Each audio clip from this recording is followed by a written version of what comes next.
Welcome back to the channel. Wanting to do a video today on how I've improved my bike split and time trials over the last 4 years. So I've taken my 25 mile TT bike split down from about just over 60 minutes now to 53:12. Hoping to go a little bit quicker next year. Haven't been able to get onto some quick courses this year, and I was hoping to sort of go sub 53, sub 52. Also, over the last sort of 4 or 5 years, managed to get my 20 mile or 10 mile TT time trial PB significantly down as well, from around 23 minutes down to about 27 this year. So I just wanted to run through some of the key sessions that I'm doing on quite a regular basis, really, and I've seen this sort of really help improve my sort of bike splits over the my time trial times, but more importantly using that then to improve my bike splits. I think I've mentioned before on the channel, I have come from a running background, and my bike was actually the weaker of the disciplines when I was doing triathlon, and more so the duathlons that I do. Predominantly the bike split, I was always losing quite a chunk of time to some of the quick boys at the front end of my age category and overall. So just wanted to run through today 3 sort of key sessions that I do during the week. I do these pretty much most weeks, especially in the big block. Some of these sessions I don't do sort of as I'm tapering for races, for example. So wanted to start with over and unders, and I'm going to be reading off a few notes and stuff that I've put down on this, so excuse the looking down from the camera, but I suppose the over and unders, I do quite a few of these sessions. They're normally consisting of around an hour and 20 to an hour and a half sort of sessions, and I suppose the idea is then the over and unders are just below and sometimes just over you sort of the FTP.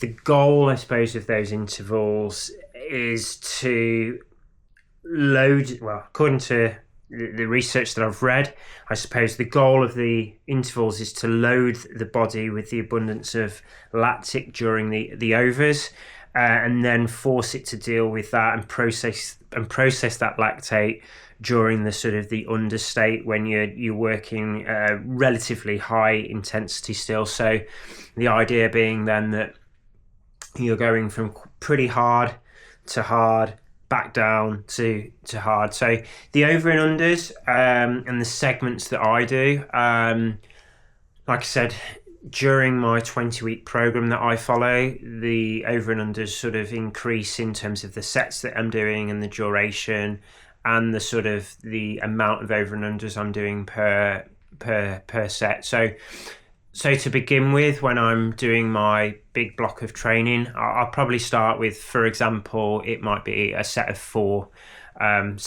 so it might be a set of 4 that I'm doing, which might be over about an hour and 15 with a bit of a warm up, and then obviously the over and unders, and there's probably some respite in between those sets. So I'll put a couple of screen grabs of the sessions that I do as well, so that you can see those. So majority of the sessions will either consist of one set would either consist of 3 over and unders, or 5 over and unders. Generally, those over and unders, for example, will be a minute at, I don't know, say 85% FTP, and then they would go up to, I don't know, 102 of my 102%. So for me, my FTP is around 290. So the minute will be at around 275. Then it will go up to a minute and a half at about 305 watts. And then I will do those reps. I will do 3 sets. So it'll be a minute at 275, minute and a half at 305, back down to 275, back up to 305, back down to 275, and then back up to 305. Generally do, that might be three repetitions within a set.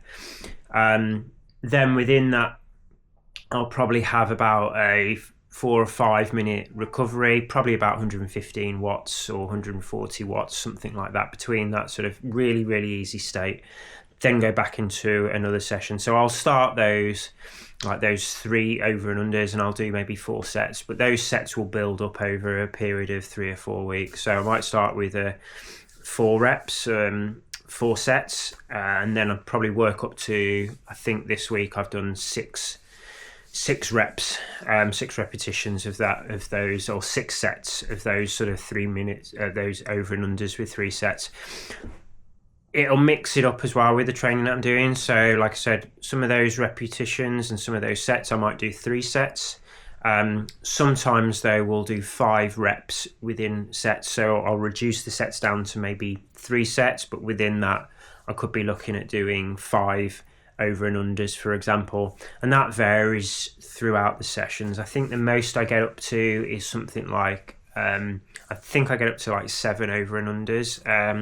But generally, yeah, the big sessions, the over and under sessions I do will be about 90 minutes. And that could be, 6 sets of 3 over and unders at the 275 up to the 305. So, and I think the 305 for me is about 102, 103% of my FTP. So it's always in and around that FTP state. So just under and then just over, and getting the body to deal with that lactate. Currently at the moment, I'm finding I'm quite comfy at those. So probably do an FTP test and probably need to raise my FTP up slightly. So that's the first sort of key session I do. And sometimes, to be honest, I don't really enjoy those sessions. But yeah, they're really, like I said, really trying to help the muscles adapt and adapt to that sort of lactate and deal with that sort of influx of lactate, especially when you come up to the sort of minute and a half effort at sort of 300 or 305 watts for me.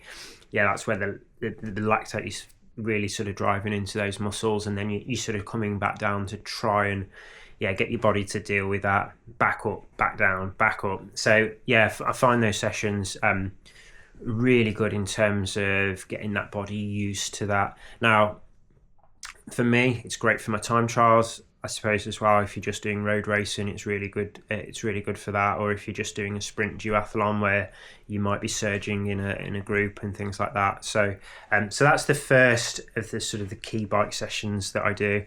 I'm normally doing these as well off a run in the morning. So I might have done a hard run in the morning on a Monday, for example, and then I might be doing the over and unders in the evening. So I've normally come off quite a hard run session as well when I'm doing those.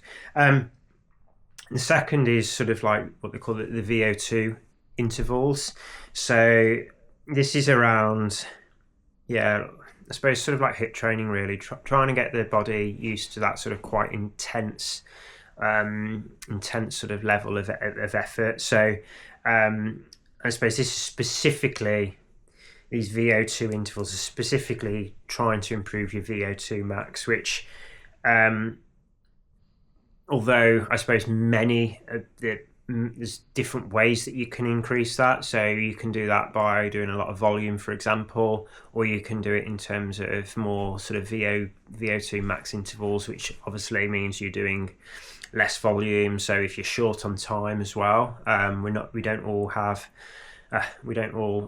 all in the luxury of being professionals and having lots of time to just go out and do sort of quite steady state riding. So the VO2 sort of interval sessions are really good when you're quite tight on time. So and these intervals are often considered to last about sort of 5 minutes.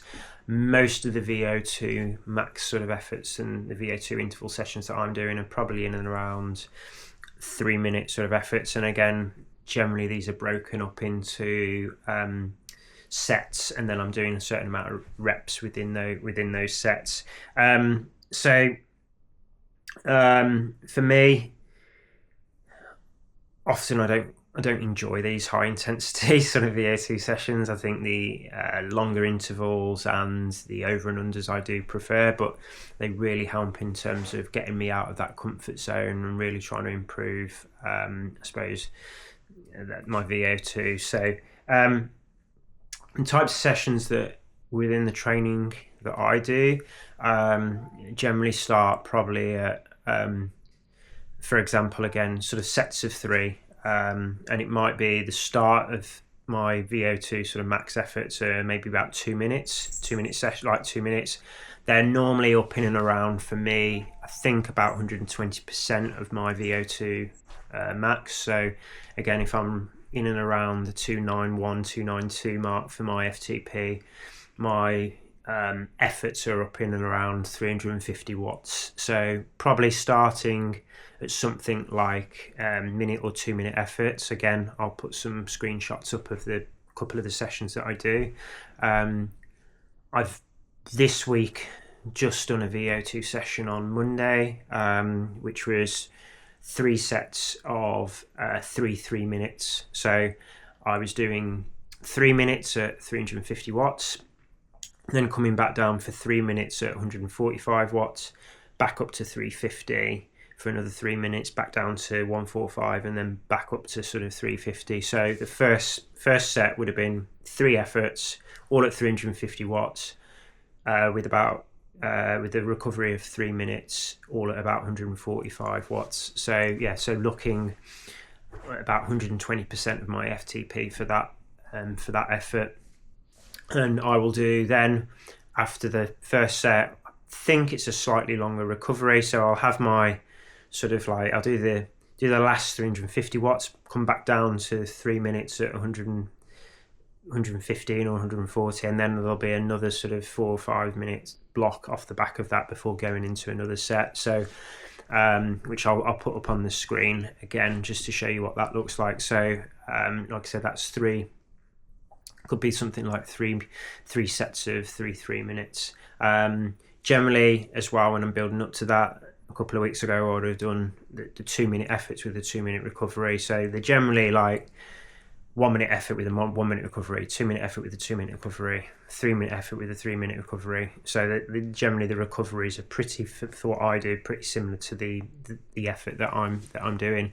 And 350 watts for me, yeah, that's a big push. When you're talking 3 minutes as well, your legs are starting to crumble a little bit when you get to that sort of final minute. I did the session on Monday and I did it in the morning this week, which I always find it super hard. I prefer sometimes doing my bike sessions in the evening once I've woken up a bit, my legs are a bit looser from the day. So that's the first one then. In terms of over and unders. Second session I do most weeks is some form of sort of VO2 max sort of efforts, and then the third one is sweet spot. So sweet spot I tend to do when the weather's really bad outside. But I get the same sort of effect from doing maybe a chain gang with the club. So the sweet spot training, I suppose, is sort of completed in and around 88 to 94% of your functional sort of threshold power, so your FTP. And I think this can really help with adaptations because it's it's the optimal sort of balance between quality and sort of difficulty, intensity, and that sort of amount of volume that you're doing as well. So for example, in general, sweet spot session for me is going to be around 2 hours on the bike. This morning I've just done a sweet spot session in the shed, and that looked at five efforts. So the first effort was 20 minutes, followed by another 20 minutes, and then 3 15-minute efforts. So the first 2 20-minute efforts were around, I think, 265 watts or 265 watts this morning for 20 minutes. I then, between those 2 20 minutes, I had 3 minutes at about 140 watts. So again, it's in that area where it's just that little bit uncomfortable. It's not sort of really burying yourself. Like I said, my FTP is around 292, 291. Riding at 270, so you're sort of in that uncomfortable zone. So first 2 efforts this morning, for example, were at 20 minutes with a 3 minute recovery. After the second effort, I did a 5 minute recovery and then went into 3 slightly shorter reps of 15 minutes. but the power was slightly more at those. So I was up at 270 watts as opposed to 265 for the last three. So that was a 15 minutes on with a 3-minute recovery, 3 times. The 3-minute recovery again was the same as the first, and they were up and around 270 watts. And again, it was that sort of session where you're not absolutely at your limit. You're not comfortable, but you're in that sort of intensity versus that volume that I mentioned earlier on. So those are sort of like the big 3 sessions I do. In terms of the sweet spot though, like I mentioned, I did that in the shed this morning. If I don't do the sweet spot in the shed, I actually prefer to get out with the club. So it's a slightly different session there, but I'll ride down to the club and we'll do about an hour and a half at pretty high sort of volume and intensity. So it's giving that sort of sweet spot sort of session. Might have a few throwing offs thrown into that as well. But yeah, if I'm not doing the sweet spot session, I will get down to the chain gang with the club and do a real solid sort of hour and a half, where I'm probably averaging anywhere between 230 to 250 watts, depending on the time of year, depending on the weather, depending on who's out, how much I'm on the front, etc., etc. But I know a couple of the sessions in the summer, I was on my Cervelo with the power meter, and we were sort of, I think, up to sort of 250 watts for the hour and a half, and then I'd go and do some more miles afterwards. And same with the sweet spot session tomorrow. That was a 2-hour session. However, I then followed that up with just a steady hour just to get some extra volume in post that session. So those are the sort of 3 big sessions that I've been doing probably over the last 3 or 4 years. They're part of a training program and a training plan that I have from Rebecca Romero. I'll put a link into that below, which is a 20-week program that I follow. But the mixture of over and unders, VO2 max sessions and the sweet spot sessions, they're in the real 4 weeks to 12 week sort of real intense block that before you start to then get race ready.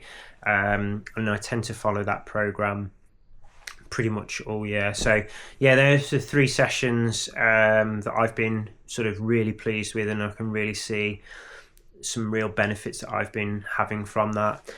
And in between or outside of those sessions, obviously I'm doing my running, but I'm also then just doing steady commutes to work as well. So the other days where I'm not doing either the big turbo sessions, I'm riding in and out of work on those days for the couple of days that I'm in the office. So, but I would say those are the 3 big sessions that have really helped to improve my bike split amongst other things. Yeah, so I hope that was useful. Drop me any questions in the comments. Any sort of advice that you might want. Hopefully that's a useful video. Look forward to hopefully speaking to you all soon. And if you haven't, like and subscribe, and hopefully see you on a start line in 2025. See you soon. Bye.